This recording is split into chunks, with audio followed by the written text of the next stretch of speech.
to the stage, we have the Stache, and let's give him a Dave Mishkin countdown here. 5, 4, 3, 2, 1. An incredible comeback for the Lightning.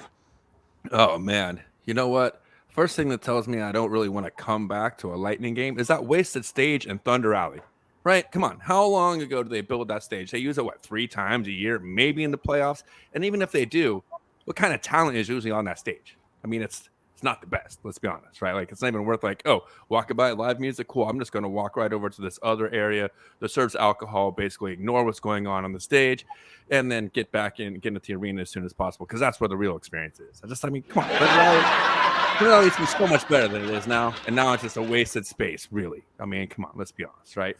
And then speaking of which, what's up with that weak-ass team store, right? I mean, come on, let's be honest. It's not like it's got groundbreaking gear. It's basically the same stuff all season long.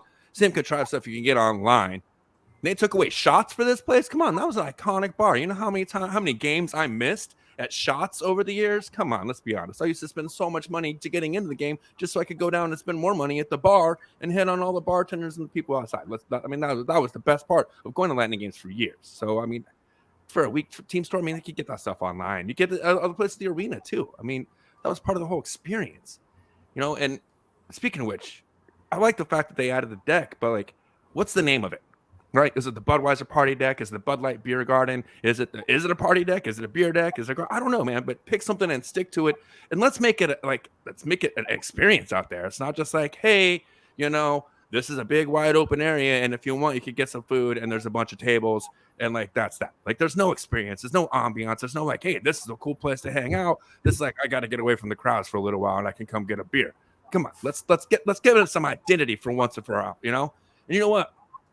Speaking of which, Jesse kind of scooped me in the chat, but boom, bring back the Lightning girls. What happened to the lovely ladies cheering us on in the aisles with their pom-poms and their flags and their signs and their team spirit?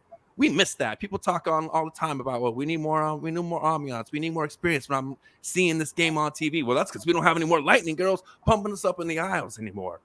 And then also, I love that we have a real organ in our arena. That's probably one of my favorite things. One of the best standing room areas of the entire arena, but not anymore. Nope. Now you got to pay to stand there. Now you got to pay extra just to go in there and get a beer there, hang out next to the organ, try and get the experience. Nope. No longer standing. Way to monetize that, Lightning, because you don't monetize enough when you get me through that door, do you? Man. And, speaking of the Lightning girls, we need to bring them back for some representation. But what's up with the new DJ girl? Do we really need more downtime entertainment?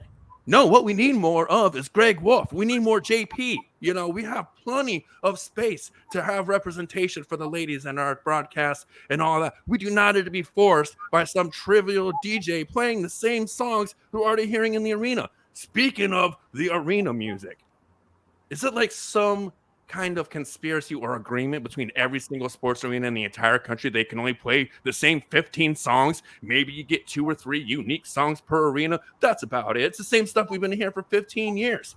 If you can't come up with anything original, you might as well go back and get that Jock Rock discography, slap it in the 5-disc changer, hit shuffle, and let it go for the night, man. At least, hey, are you ready for this? Dun, dun, dun, Hell yeah, I'm ready for that. Let's take it back, right? Come on. Hey, by the way, goal songs. You know what? I'm going to miss Pally a lot. You know what I'm not going to miss? Sweet Caroline, dude. Talk about a swing and a miss. That guy should know in this fan base. That's not a song to be bringing to the arena every single night. Luckily, he didn't light the lamp too much in the regular season. We only had to hear it in the postseason. But one other thing I think we could do. In the limelight of his career, maybe Stamkos, and I know this whole area here, could maybe change it up a little bit. Hammer Time, that's a classic. That's a given too. But I'm right here and I'm ready. I'm here for it. I'm ready for some Sledge Stammer. Come on. You know you're feeling it. Give me that Sledge Stammer. Bring it back. But for real. Let me get to the real root of the problem of this franchise.